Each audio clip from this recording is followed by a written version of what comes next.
Project ezi zigenderire okureba ngo ziriza hihi abashija n'eminyeto omu kanisa kandi ebyona byebembirwemu abebembezi b'obusaba deacon obu. Project ezi ziri omu makanisa nka Mutojo, Mushojwa hamwe na Nyakabare. Twakubasa kweta main objective no kureba ngo twageza aho kwiha y'abashija okwejumbira omirimo y'ekanisa. Kandi abariyaha mwena ninyesiga nkumukuza kurabya mwamishumba ntabariyaha numureba ngo abashija mazima twakikora kwebembera obusaba deacon nibagira ngo abashija n'eminyeto banja kuzo mu makanisa ebintu nk'emihono lyo mu maka okutunguka ko cyanga n'ebindi benje nibikonja kuza higuru abo kuba ekigambo kya Mukama nikyenda kizo mu ntabire ecyokire nikyenda kizo mu biro gw'inamani physically health body na mind na soul omuntu ayine bintu ebi bishatu ekicyayamba kumobilizinga abashija noza myanya minjo shanga abashija bahugiro kwe konka abashija twabareta ece cyareta abashija mu kanisa kirangunyencha kare sande mwije hano yaha tendere byona twahitebe kanisi twatusinde ko ntabireba kirunzeko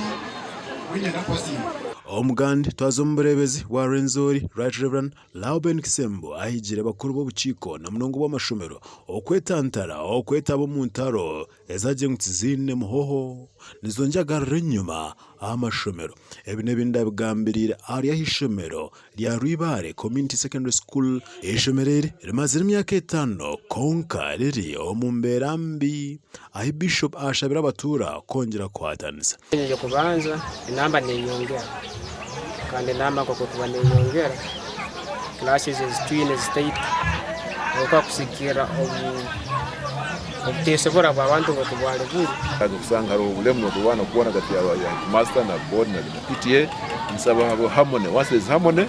then so jagana mwese but above all kumaze kusaba community tweza abana umukorongo gumwe Reverend Edward Kasukari omurisa w'oburisa bwabutunduzi agambira omureberezi okwara abansibe na mnonga ari yabo abari nongera kwiba amataka gekanisa Bishop ayesireda mu kutunwa azora kutunwa na gambi takalidirekera amuko barakole bayingi na bapasta bayingi tinga uraga banza bakwenda kwa amataka banyakiri hendire omureberezi arukongera ishomereri hikibire zitaka okonyesereza ari shatu zibari bine nkishomero etu classroom block hand umwaka kwe 2025 budget yetu sabtita kawana bakoraki bakamura sonyiwe cyangwa cyo terera